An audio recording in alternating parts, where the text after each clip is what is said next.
يا رب صل على المختار رسول على فينا باب مولانا طارق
الحمد لله على اجتماعات الخير والذكر لله ولرسوله سيدنا محمد صلى الله عليه وسلم.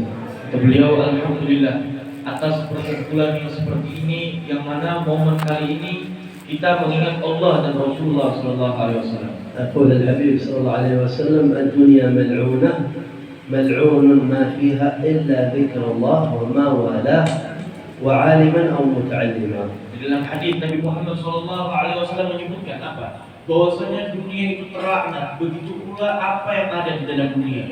Kecuali apa?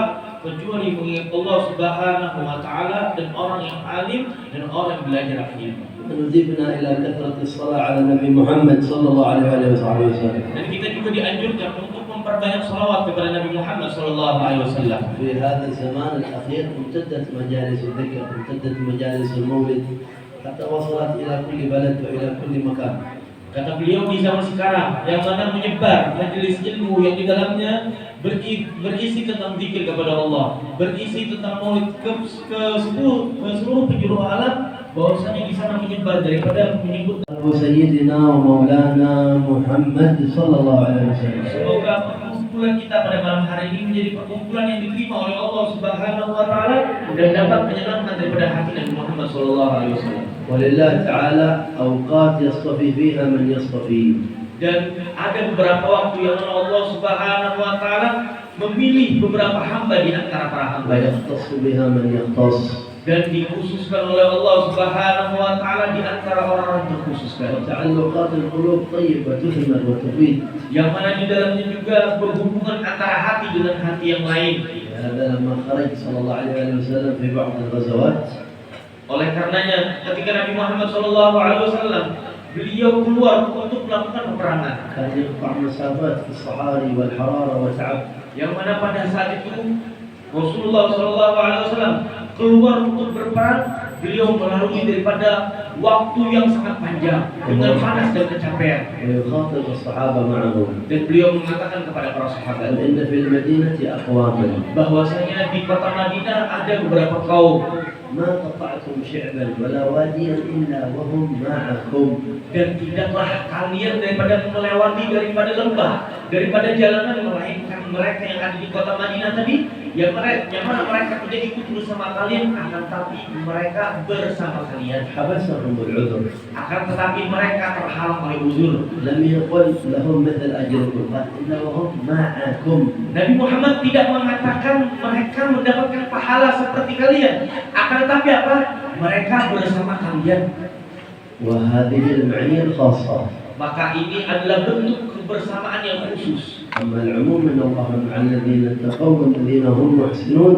الله يجعلنا وإياكم من أهل التقوى ومن أهل الإحسان. Dan ada juga kebersamaan yang umum apa? Ketika Allah mengatakan bahwasanya Allah bersama orang-orang bertakwa dan orang-orang berlaku baik. السعادة والفوز والفلاح لمن اكتملت متابعته لسيدنا النبي محمد صلى الله عليه وسلم. Orang yang paling beruntung, orang yang paling bahagia siapa? Orang yang betul-betul meniti, mengikuti daripada bagaimana jalannya Nabi Muhammad. رجال الوراثة.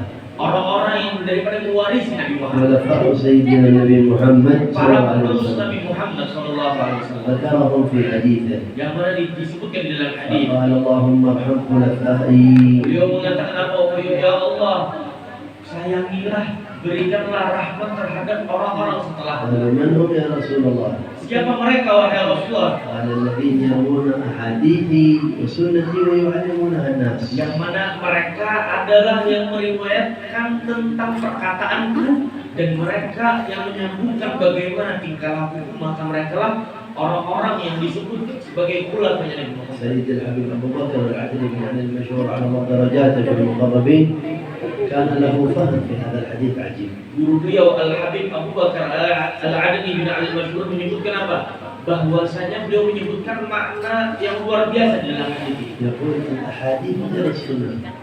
Al-ahadits yang disebutkan di dalam hadis ini berbeda dengan sunnah yang kita kenal. والعلماء يقررون فيقولون السنة ما أضيف إلى الحبيب صلى الله عليه وسلم من قول أو فعل أو تقرير أو صفات. Bagaimana kita ketahui bagaimana pengertian sunnah? Sunnah adalah sesuatu yang disadarkan kepada Nabi Muhammad dari segi perkataan, perbuatan dan daripada ketentuan Nabi Muhammad. Itu pengertian sunnah. فسنة رسول الله هي أحد ضمن أحاديثه. Maka di antara daripada sunnahnya Rasulullah, yaitu perkataannya Rasulullah. لكنه قال أحاديثي وسنتي والواو عند أهل العلم قد تقتضي المغايرة بالعطف. Dan lalu dilanjutkan apa? Wa sunnati. Apa yang dimaksud sunnah di sini? Dan di situ ada waw ataf yang mana bisa jadi di beberapa tempat waw tadi berbeda makna maksudnya. وهذا المعنى هو السنة أي المواقف التي سلكها خلفاء رسول الله فمنهجهم منهج رسول الله علمهم سنة رسول الله مع أخلاقه مع مواقفه مع منهجه مع رحمته لا يخالفون النبي في منهجه ولا فيما يبلغون عنه لا في القول ولا في تطبيق الفعل للأخلاق. Maka pengertian sunnah di sini apa? Yaitu bagaimana tindakanmu, bagaimana perilakunya, bagaimana sikapnya. Pasti mereka orang-orang yang mana penerus Nabi Muhammad bersumber kepada sikapnya Nabi Muhammad. Mereka tidak melenceng sama sekali daripada jalannya Nabi Muhammad. Mereka tidak sama sekali belok daripada metodenya Nabi Muhammad. Oleh karena mereka bersumber dari segi keilmuan dan akhlak, bagaimana sikap tindakan Nabi Muhammad. التي أشار إليها صلى الله عليه وسلم. Yang mana itu telah diisyaratkan oleh Nabi Muhammad. لما سألوه بعد أن وعظهم. Yang mana dikala Nabi Muhammad ditanya oleh beberapa sahabat. موعظة وجلت منها القلوب. Yang mana pada saat itu Nabi Muhammad menyampaikan penyampaian yang sangat menyentuh hati. وذرفت منها الدموع. Sampai-sampai para sahabat mendengar bertetesan air mata mereka. قالوا يا رسول الله كأنها موعظة مودع فأوصنا. Oleh karenanya pada saat itu para sahabat merasa takut, wahai Rasulullah, seakan-akan ini adalah penyampaian perpisahan daripada engkau. Maka wasiatilah kami wahai Rasulullah. فقال اسمعوا وأطيعوا. Maka Nabi Muhammad mengatakan apa? Dengarkan dan taati. ولو تأمر عليكم عبد حبشي. Walaupun kalian akan dipimpin seorang budak dari negeri Habasyah. فإن من يعيش منكم فسيرى اختلافا كثيرا. Karena orang yang akan hidup di antara kalian di masa depan akan melihat perbedaan, perselisihan, cekcok satu dengan yang lain sangat banyak. فعليكم بسنتي. Maka kalian harus berpegang terhadap sunnahku وسنة الخلفاء الراشدين المهديين من بعدي. dan sunnah daripada orang-orang penerus setelahku. حطوا عليها بالنواجذ. Maka gigitlah bagaimana sunnah mereka dengan gigi geraham kalian. ينتبهوا إلى قول سنتي وسنة الخلفاء الراشدين. Coba perhatikan daripada perkataan sunnahku dan sunnah para penerus. أي الطريقة والأسلوب والموقف الذي سلك عليه وسار عليه خلفائه من بعدي عند وجود التغيرات والفتن. Maka yang dimaksud sunnah di sini apa? Yaitu bagaimana sikap, bagaimana Nabi Muhammad SAW mempraktekkan akhlak, bagaimana Nabi Muhammad bersikap ketika di akhir zaman menghadapi perubahan-perubahan. Begitu juga Nabi Muhammad akan menyuruh kita berpegang bagaimana kita meniru bagaimana sikap dan akhlak para penerusnya Nabi Muhammad.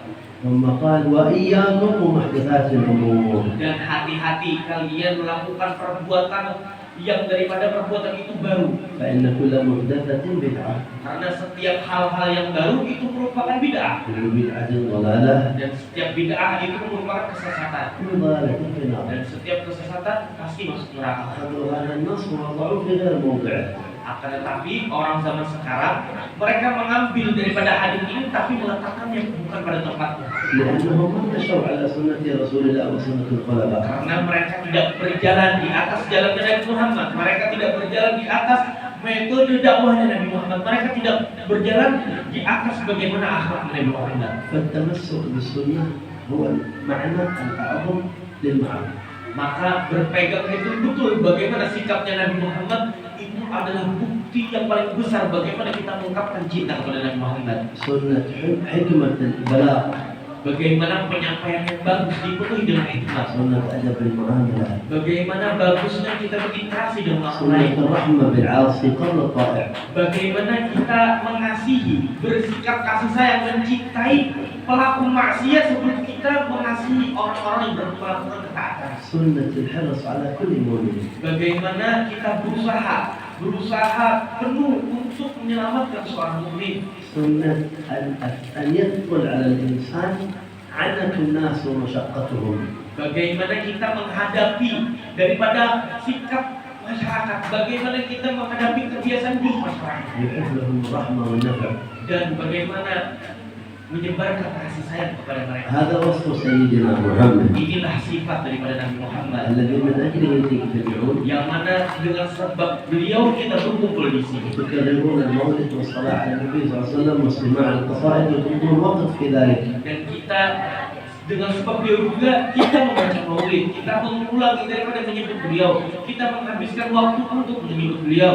لأن المحبة والذكر متلازمان.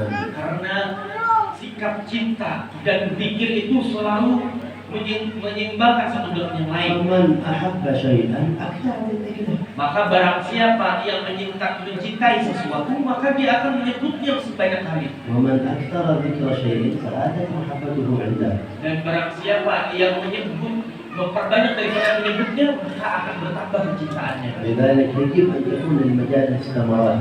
Oleh karenanya perkumpulan seperti ini harus membuahkan daripada hasil. لا تكون المجالس عادات فقط. Bukan hanya menghadiri majelis, bukan hanya sekedar kebiasaan saja. حتى قد يحضر بعض الناس مجلس المولد فمه مغلق ما يرفع صوته بالصلاة والسلام على سيدنا محمد. Bahkan sayangnya kata beliau, sebagian orang hadir di tengah-tengah maulid, dibacakan maulid Nabi, didengarkan nama Nabi Muhammad. Akan tetapi ketika ia disebutkan nama Nabi Muhammad, dia tidak bersolat terhadap Nabi Muhammad SAW. أو يحضره من طويل القلب على كبر على المسلمين. Atau dia hadir di tengah-tengah majelis, akan tetapi dia membawa daripada sifat sombongnya. أو قطيعة أرحام. Atau bahkan dia memutus daripada أو silaturahmi. حقوق والدين. Atau berdurhaka terhadap kedua orang tua. أو أم المصائب تارك الصلاة. Atau bahkan dia melakukan daripada inti segala maksiat, dia meninggalkan sholat. ليضيع الصلاة هذا تنزل عليه البلايا من كل نوع. Bahkan orang yang menyia-nyiakan sholat, ini adalah tempat yang paling tepat turun musibah kepada dia. لأن يقول سيدنا الحبيب علي بن عبد الله بن شهاب صاحب هذه السورة عليه رضوان الله تعالى. Yang mana disebutkan oleh Al-Habib Ali bin Syihab, yang mana fotonya ada di sini kita beliau. أن يقول ما بالناس إلا دعوة الصلاة. Bahwasanya beliau mengatakan tidaklah yang menimpa manusia di zaman sekarang melainkan mereka melalaikan daripada sholat. Mereka disebabkan doa sholat. قالوا كيف هذا؟ Bagaimana yang dimaksud doa sholat itu? ورد في الحديث Karena datang di dalam hadis. أن الإنسان إذا صلى فأحسن الصلاة Maka apabila seseorang memperbaiki daripada sholatnya, رفعت إلى السماء ولها رائحة طيبة ونور وهي تقول حفظك الله كما حفظتني. ketika seseorang memperbagus daripada sholatnya, maka sholat tersebut akan diangkat ke langit berupa cahaya dan berbau harum. Dan sholat tersebut berdoa kepada Allah Subhanahu wa Ta'ala, ya Allah, jagalah dia sebagaimana dia menjagaku. وإذا ضيعها والعياذ بالله صلاة في غير جماعة خرج الوقت وهو نائم أهمل الصلاة عمدا تكاسلا أو تكاسلا أن ترتفع سوداء لها رائحة ممكنة في السماء وتقول ضيعك الله كما ضيعتني، ضيعك الله كما ضيعتني. هذا يجعل هذا الدعاء من الصلاة هو سبب مشاكل الناس وفقرهم وأمراضهم وبلاياهم دعوة الصلاة. Yang kedua apa? Ketika seseorang menyia-nyiakan sholatnya, baik dia tidak sholat secara berjamaah atau sampai keluar daripada waktunya tanpa udzur, maka apa? Sholatnya tadi akan naik ke langit dengan bentuk gelap, gelap gulita dan berbau busuk, dan sholat tersebut mendoakan, semoga engkau disia-siakan oleh Allah, dilalaikan oleh Allah sebagaimana engkau melalaikan itu. Oleh karenanya Al-Habib Ali bin Syam mengatakan apa? Yang menimpa manusia di zaman sekarang berupa kemiskinan, berupa kesusahan, berupa musibah dan sebagainya, melainkan dengan sebab mereka melalaikan daripada sholat mereka. هذه المجالس علامات. Oleh karenanya daripada hadir majelis ini ada beberapa tanda. وتنصب لها رايات. Dan dengan hadir di majelis ini ditegakkannya bendera-bendera kasih Allah. ولها معاني.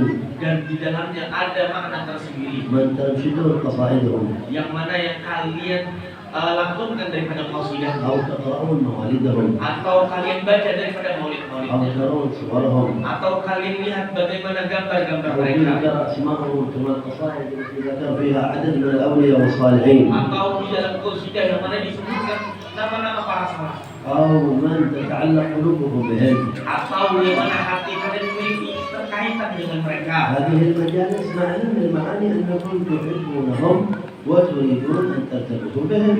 Artinya apa? Ketika kalian melakukan ini semua, artinya menunjukkan kecintaan daripada hati kalian. إن لم يكن الأمر هكذا فالمجالس تضيع علينا. Apabila memang tidak ada itu semua, tidak ada berdasarkan cinta, maka kita sia-sia membunuh waktu untuk semua. قالوا كان واحد في زمن الحبيب علي بن محمد الحبشي Bahwasanya pernah terjadi di zaman Al-Habib Ali bin Muhammad Al-Habsyi, وصادفت أزمة فيها فقر وتعب شدة على الناس. yang mana pada saat itu terjadi kekeringan, yang mana menimpa manusia pada saat itu kemiskinan dan kefakiran. فحضروا قراءة المولد. Akhirnya dibacakan hadir waktu itu maulid daripada maulidnya Habib Ali. وتكلم الحبيب علي فذاكر الناس.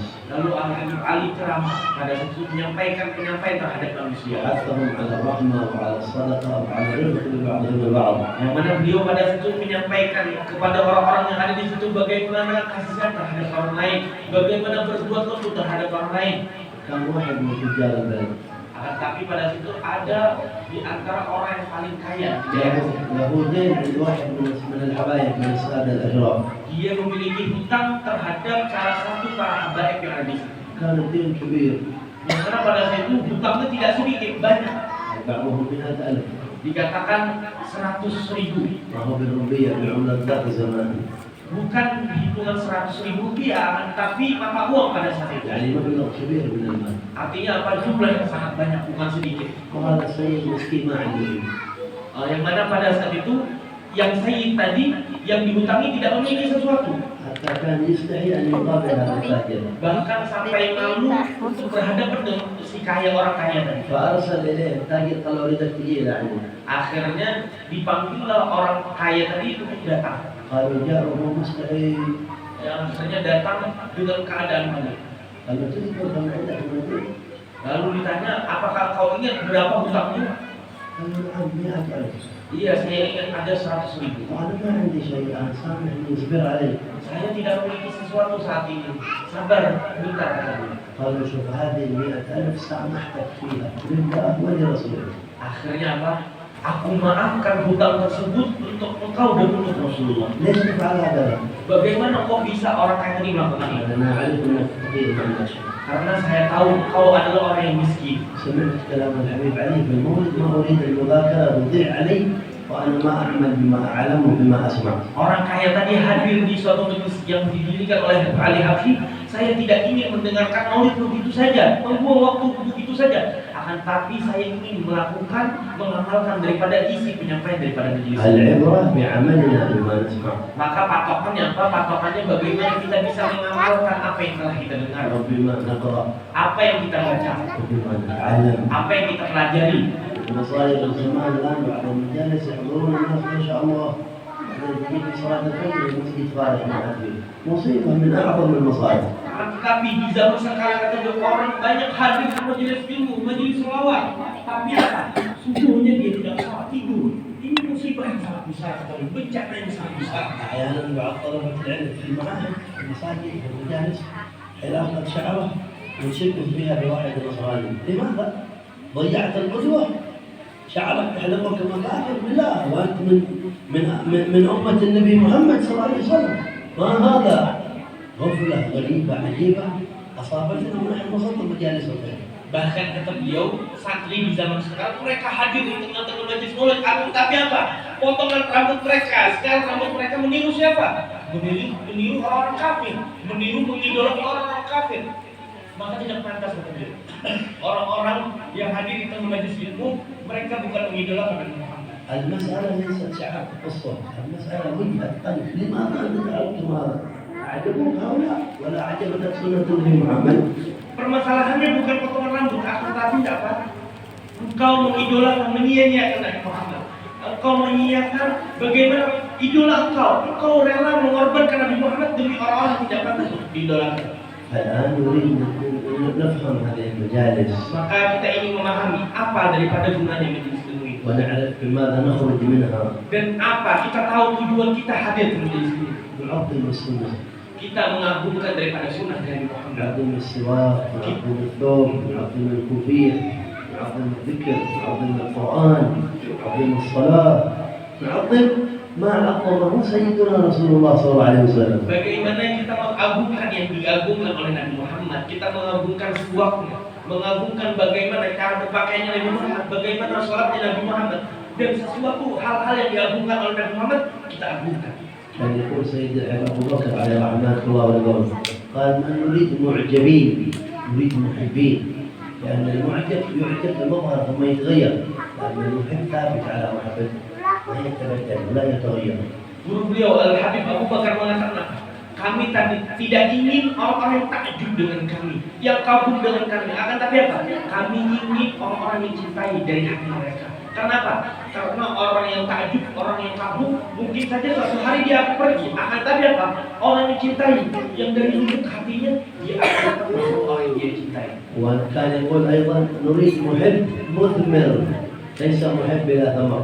محب مثمر يعمل بالمتابعة، يجتهد في السنة، يكثر الذكر لنا، يحضر المجلس، يخرج من المجلس مثل شيء. Dan beliau juga mengatakan suatu apa? Bahwasanya kami menginginkan orang-orang yang mencintai dan berbuah daripada hasilnya. Bukan hanya sekedar mencintai, akan tapi tidak berbuah.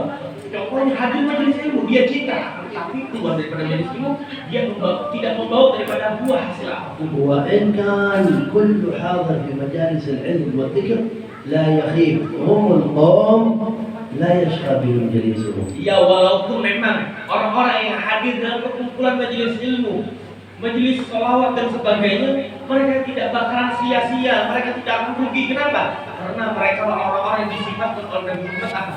Mereka lah yang mana ketika orang duduk dengan mereka tidak bakal sia-sia dan tidak bakal celaka. لكن نريد الثمار الأعظم. Akan tapi kita ingin lebih daripada itu, bagaimana buah hasil yang lebih agung. كمال متابعة سيدنا محمد. Yaitu dengan apa? Yaitu dengan kita meniru Nabi Muhammad Sallallahu Alaihi Wasallam. كان يقول الإمام أحمد بن حسن العباس عليه الرضوان قال لو حافظ الإنسان على أدب الدخول إلى الخلاء فقط كل يوم وليلة لظهر له سر من أسرار الله تعالى. Oleh karenanya dikatakan oleh Al-Habib Ahmad bin Hasan Al-Attas, andaikan ada seorang muslim yang mana dia selalu mengamalkan sunnah Nabi Muhammad dalam hal apa? Dalam masuk kamar mandi saja menggunakan kaki kiri, kata beliau, membaca doa, mengamalkan daripada sunnah masuk kamar mandi saja.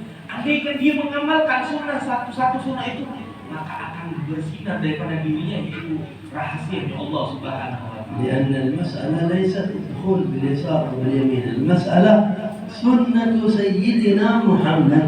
Di sini bukan permasalahannya bukan tentang kaki kiri atau tentang kaki kanan, akan tapi apa?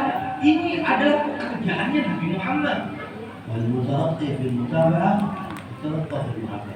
Maka orang yang betul-betul meningkat dalam mengikuti Nabi Muhammad, dia akan juga meningkat bagaimana mencintai Nabi. فينتقل الأولياء من محب للنبي إلى محبوب عند سيدنا النبي. Maka ada kebanyakan orang yang mana mereka mencintai Nabi Muhammad, mereka akan menjadi orang yang mencintai Nabi Muhammad. قديما رأى سيدنا الإمام عبد الله بن عمر بن يحيى النبي محمد صلى الله عليه وسلم في المنام. Yang mana dahulu pernah bermimpi Al-Habib Abdullah bin Umar bin Yahya melihat Nabi Muhammad sallallahu alaihi wasallam di dalam tidur. فسأله Maka beliau menanyakan kepada Rasulullah, يا رسول الله هل أنت فرحان بخروج المهاجر إلى الله أحمد بن عيسى من العراق إلى حضرموت؟ beliau menanyakan apa? Wahai Rasulullah, apakah engkau suka, engkau ridho dengan keluarnya al-muhajir dari Baghdad ke negeri Hadramut? قال له أنا أفرح بكل ما يفرحه أحمد بن عيسى وأحب كل ما يحبه أحمد بن عيسى. Maka apa jawaban Rasulullah? Aku mencintai, aku menyukai, aku meridhoi apa yang dicintai dan diridhoi oleh al-Imam Muhajir. هكذا يكون المحبوب. Maka seperti inilah keadaan orang yang dicintai. هذه صورة النعل التي تعظمونها الآن. Ini coba lihat bagaimana gambar daripada sendalnya Rasulullah, teropahnya Rasulullah. في المتأخرين الشيخ يوسف بن إسماعيل النبهاني مفتي بيروت في زمان الحبيب علي بن محمد الحبشي. Yang mana Al-Imam Yusuf An-Nabhani, yang mana beliau adalah mufti daripada Beirut di zamannya Al-Imam Al-Adili. علي حبشي. Oh, di zamannya Al-Habib Ali Habsyi. واستجاز من الحبيب علي حبشي بالمكاتبة. Yang mana juga Al-Imam Nabhani tadi meminta ijazah kepada Habib Ali Habsyi. الشيخ النبهاني ألف كتاب سماه الأنوار المحمدية. Dan Al-Imam An-Nabhani memiliki karangan. Apa kitabnya?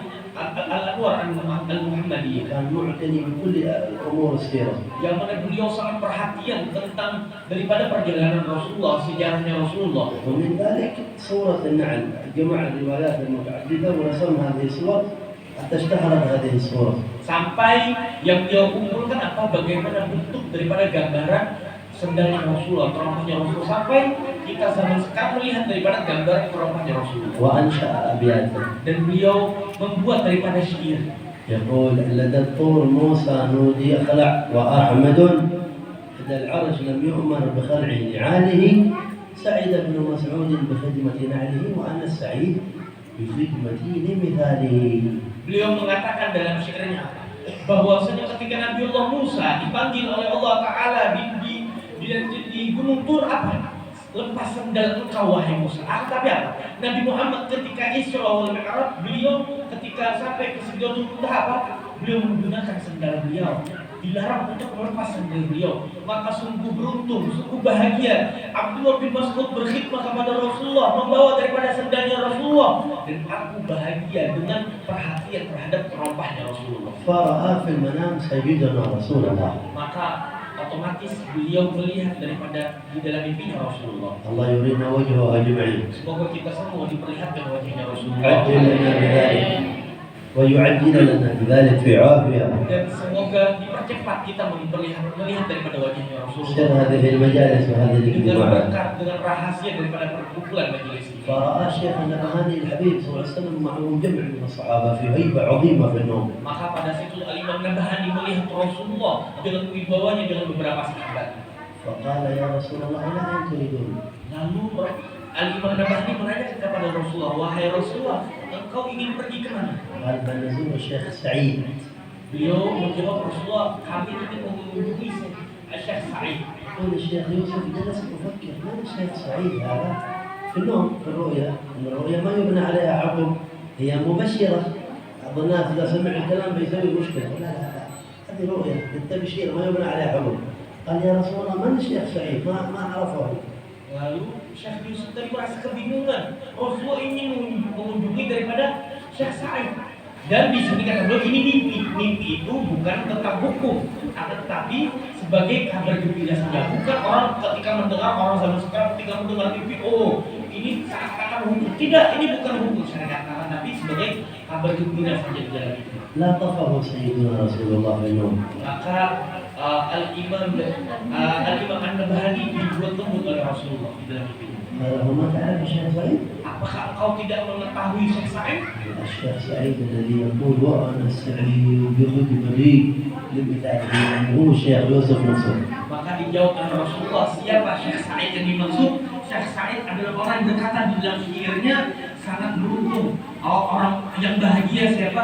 Yaitu orang yang berkhidmah, yang mengabdi kepada teropahnya Rasul. Siapa yang dimaksud? Yaitu Al-Imam Nabahani yang membuat daripada zikir tersebut. انظر كيف السعادة، Coba lihat bagaimana kebahagiaan كيف zikir. المحبة ترفع صاحبها. Bagaimana kecintaan membuat mengangkat derajat orang yang dicintai. صاحب المولد سيد الحبيب عمر أيام مو صغيرة في التاريخ كان يقرأ عند الحبيب محمد بن علوي بن شهاب كتاب الأنوار المحمدية لشيخ النبهاني. Yang mana yang maulid yang kita baca Habib Umar, yang mana beliau ketika masih kecilnya beliau membaca kitab Al-Anwar Al-Muhammadiyah di hadapan Al-Habib Muhammad bin Ali bin Syihab. فبعضهم قال هذا الكتاب كبير والأمر صغير، ليش تقرأ هذا الكتاب الكبير؟ Bagian orang mengatakan ini kitab Al-Anwar Muhammad ini sangat besar buat anak kecil pada saat itu. Ayat itu yang dibuat Habib Muhammad. بعضهم قال يا حبيب محمد بن علوي ليش هذا حبيب عمر يقرأ هذا الكتاب الكبير الأنوار المحمدية؟ Lalu orang mengatakan kepada Al-Habib Muhammad bin Ali bin Syihab, wahai Habib Muhammad, ini kitab terlalu besar untuk anak kecil seperti Habib Umar. Lalu apa sebabnya? خلوه عمر كله أنوار محمدية. Lalu apa dijawab oleh Al-Habib Muhammad bin Ali bin Syihab? Biarkan saja, Umar itu di dalam dirinya terpancar daripada cahaya Nabi Muhammad. هذا سر محبته للحبيب صلى الله عليه وسلم. صار كل ما نجي إلى قرية، كل ما نجي إلى جبل، كل ما نجي إلى بلد نجي المولد هذا والقصائد والفكر الحسن والتأسيس والطلاب الذين ارتبطوا بهذا الإمام. الله يمتعنا بعافيته. Dan beliau menunjukkan apa bagaimana kecintaan Umar, bagaimana beliau mengikuti daripada jalannya Rasulullah, sunnahnya Rasulullah, sehingga apa tersebar nama beliau sampai manfaat beliau tersebar sampai ke tempat ini, sampai ke pelosok daerah ini, kata beliau, sampai daripada majelis pondok yang mana bernisbatkan kepada Al-Habib Umar. Semoga beliau dipanjangkan umurnya oleh Allah Taala. وكم في الزمان وقبله وبعده من الرجال والأكابر والأولياء كل واحد منهم نموذج من نماذج المتابعة. الله يرزقنا محبتهم يسلك بنا في مسالكهم ينور هذه المجالس إن شاء الله بالارتباط بهم. Dan banyak para ulama terdahulu, para sahabat terdahulu, para aulia terdahulu yang mana kesibukan mereka selama satu hari sampai akhir hayat mereka tidak lain dan tidak bukan apa, yaitu mengikuti daripada sunnahnya Rasulullah, bagaimana gerak-geriknya Rasulullah, bagaimana mengikuti jalannya Rasulullah. Semoga kita mendapatkan daripada cipratan daripada mereka. كان سيد أبو بكر المشهور كتب مولده من الحديقة المغرب في الطريق السيارة. Guru beliau Al-Habib Abu Bakar itu menulis maulid Al-Habiqah An-Nadhirah, menulisnya kapan? Ketika di dalam mobil, di dalam perjalanan. ويقول في آخره مع الدعاء Dan beliau mengatakan di akhir doanya, ومديحي في الحبيب قربة. dan pujianku terhadap Rasulullah upaya pendekatan kepada beliau. أنتظر الرضوان والصفحة غدا. Yang mana aku harapkan apa? Bisa berjabat tangan dengan Rasulullah besok hari, kapan? Yaitu di hari pertemuan. وأرى وجه الحبيب راضيا. Dan aku berharap melihat daripada wajahnya Rasulullah dalam keadaan ridho terhadapku, في حياتي dalam hidupku, ومماتي مسعدة. dan di dalam kematianku dalam keadaan gembira bahagia. هذه مطالب الرجال. Inilah obsesi para ulama, para aulia Allah. اللهم سلك بنا في مسالكهم Semoga kita berjalan di atas jalannya mereka, وأوردنا مواردهم dan kita mendapatkan apa yang diberikan kepada mereka. واسقنا من كؤوس المحبة التي أسقيتهم في عافية. Kita mendapatkan daripada gelas yang mana gelas tersebut dipenuhi dengan kecintaan terhadap mereka. وأرنا وجه الحبيب راضيا. Dan kita dapat melihat daripada wajahnya Rasulullah Sallallahu Alaihi Wasallam dan beliau dalam keadaan في حياتنا الدنيا في عافية. di dalam kehidupan kita selama kita di dunia dapat melihat beliau. وعند الموت في عافية. Lebih-lebih dalam keadaan ketika kita wafat. وفي البرازخ وأعلى فرادس الجنات معه صلى الله عليه وسلم في عافية. Dan di dalam barzah, dan ketika kita berada di dalam surga yang tertinggi dalam Firdaus, kita mendapat bersama dengan يا beliau. رب واجمعنا وأحبابا لنا. Ya Allah, kumpulkan kami dan para kekasih kami. قال سيدنا الحداد في ذلك الفردوس أطيب موضعي. Yang mana dikatakan oleh Imam Haddad di dalam surga Firdaus, yang mana sebaik-baiknya tempat di alam semesta ini. قال الحبيب عمر في ذلك الفردوس يا رجوانا لتعرف أن القدم على القدم والباب نفس الباب والطريق نفس الطريق. الله يربطنا بهم ويدخلنا مداخلهم. Dan begitu pula yang dikatakan oleh Al-Habib Umar dalam mulutnya. Dan kami, ya Allah, kumpulkanlah kami dengan para kekasih kami, wahai harapan kami. Coba lihat bagaimana Habib Umar tidak lepas daripada jalannya Al-Haddad. Alhamdulillah majalisuhum marbuta bidhahir bihim. Dan alhamdulillah perkumpulan seperti ini berkaitan dengan perkumpulan mereka. متع الله بالكياي وطال الله في عمره واولاده وطلابه من يعاونوا في هذا الخير. Semoga kiai daripada pimpinan majelis ini ditolong oleh Allah, dipanjangkan umurnya oleh Allah, dan seluruh para santri daripada bawahan beliau. وحبيبنا زين جمال الليل وكل من في دائرة المجلس ومن أحب المجلس ومن طاب عن المجلس ومن أعان على المجلس يا الله اجعلها ساعات صلة ووصلة من حضرتك وحضرة نبيك. Pula para habaib khususnya Alhamdulillah dan para habaib yang lainnya semoga dipanjangkan oleh Allah Ta'ala umur mereka, diberkahi oleh Allah kehidupan mereka. ولا ننصرف من المجلس إن شاء الله لا بحاجات مقضية وذنوب مغفورة. Kita buat daripada majlis ini melainkan hajat-hajat kita dikabulkan oleh Allah. وكما جمعتنا بغير ترتيبنا بتدبيرك وحسن تقديرك أسألك أن لا تخيب أحدا منا في ساعتنا هذه. Dan sebagaimana kami berkumpul di dalam perkumpulan ini bukan daripada pilihan kami, bukan daripada bagaimana kami untuk hadir dalam upaya kami di sini. Maka ya Allah, jangan pisahkan kami di akhirat kelak ya Allah. اللهم استجب هذه الدعوات وعجل بالإجابة واجعلها ساعة من أمرك الساعات. اربط هذه المجالس برجالها وبأئمتها إلى باب المدينة سيدنا الإمام علي إلى المدينة الحبيب الأعظم صلى الله عليه وسلم. حنن علينا روحه واجعلنا تحت ملاحظة عينه واحفظنا في حطنا وفي ترحالنا وحيثما نزلنا وحيث محلنا واجعل ما نقول ونفعل ونتكلم ونتحرك ونسكن منظور بعين حبيبك الذي قلت له واصبر نفسك مع الذين يدعون ربهم بالغداة والعشي يريدون وجهه ولا تعد عيناك عنهم اجعلنا تحت ملاحظة تلك العين الشريفة واجعلنا داخلين تحت حنان ذلك القلب الأطهر الأنور الذي قلت فيه عزيز عليه ما عنتم حريص عليكم بالمؤمنين رؤوف رحيم. رقنا إلى مراقي الإيمان واجعل رحمة النبي حافظة معنا في كل آن وارزقنا كمال الأمان والاطمئنان والسكينة في كل آن واجعلنا من عباد الرحمن الذين ليس للشيطان عليهم سلطان في جميع الأحيان. يا حنان يا منان يا من إذا سئل أعطى وإذا استعين عن ارحم انكسارنا واقبل اعتذارنا ولا تفرقنا من المجلس وقد نظرت إلينا بالرحمة والمغفرة ولإخواننا المستضعفين في فلسطين لإخواننا في الشام ولإخواننا في الهند ولإخواننا في كل بلد. اللهم انظر إلى أمة سيدنا محمد وارحم أمة سيدنا محمد وفرج عن أمة سيدنا محمد واجعلنا من خاصة أمة سيدنا محمد انفعنا بعامتهم عامة بخاصتهم خاصة اجعلنا من أنفع المسلمين للمسلمين من أبرك المؤمنين على المؤمنين رقنا فوق ذلك في مراقي الإحسان والإيقان والعرفان وأفضل الأعمال في طاعتك ورضاك. متعنا بصالح زمان ورجال الزمان وأئمة الزمان وأهل الديوان وأسألك اللهم أن تعلي درجات أشياخنا المتقدمين إلى برازخ رحمة أعلي درجاتهم وكثر مثوباتهم وضاعف حسناتهم ووالدينا ووالدي الحاضرين أجمعين وبارك في هذه المواطن وهذه المجالس واجعلنا نذكرها عند الموت نذكرها في البرزخ نذكرها يوم اللقاء نذكرها في الجنة على أحسن حال وأنعم بال من غير سابقة عتاب ولا عذاب ولا فتنة ولا حساب برحمتك يا أرحم الراحمين والحمد لله رب العالمين والعفو منكم. الحمد لله.